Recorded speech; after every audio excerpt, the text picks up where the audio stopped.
Vous le connaissez tous, l'Opel Mokka, ça fait déjà 5 ans qu'il est commercialisé. Voici la version restylée, il faut avoir un œil affûté pour voir les différences.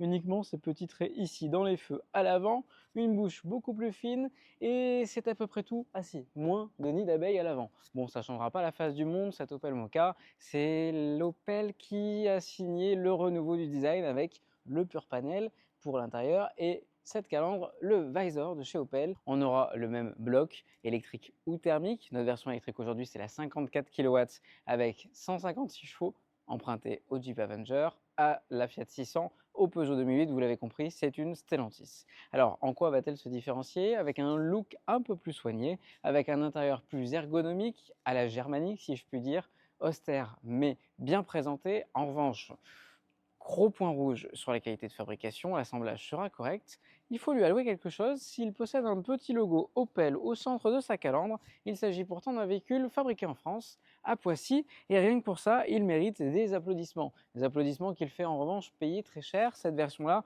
s'affichera à partir de 42 500 € dans notre version d'essai.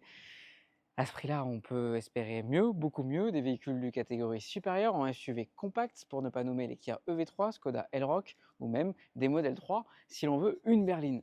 L'autonomie 403 km, gros point positif sur autoroute, ce véhicule, un Paris-Lyon, il réalise une consommation très maîtrisée, 18,6 kWh au 100 sur 500 km d'autoroute, et ça c'est remarquable. Là encore, pas beaucoup de changements si ce n'est l'apparition d'un petit logo i juste ici, et c'est à peu près tout. Moi, il y a un détail que j'aime bien sur cette Opel Mokka, c'est ce toit flottant, ici, qui rappelle les Opel Adam. C'est peut-être le dernier clin d'œil de la gamme Opel précédente. Bon, qui dit SUV urbain dit quand même quelques objets à entreposer. Et là, 350 litres quand on aura la position basse, nous sommes en position haute, double plancher. C'est limite, mais dans les standards de la catégorie pour 4,15 m. Là-dessus, on ne va pas s'en plaindre. On va vérifier à l'arrière si on a quand même un peu d'habitabilité. Et à bord, eh bien, c'est austère, c'est noir et c'est très plastique, trop plastique. On n'aura pas d'accoudoir central, bon, passe encore, on aura quand même des petites poches aumônières. Je suis installé vraiment trop droit à l'arrière pour pouvoir être confortable pour de grands trajets. Et on a une petite mesquinerie, deux prises USB qui ne sont pas des USB-C.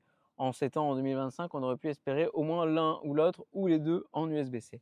On a des appuis-têtes qui ne s'arrêteront qu'en position haute ou position basse. Donc là encore, c'est pas très pratique. Et puis vous remarquerez, moi je déteste ce détail, les vitres arrière ne descendent pas jusqu'en bas, loin s'en faut.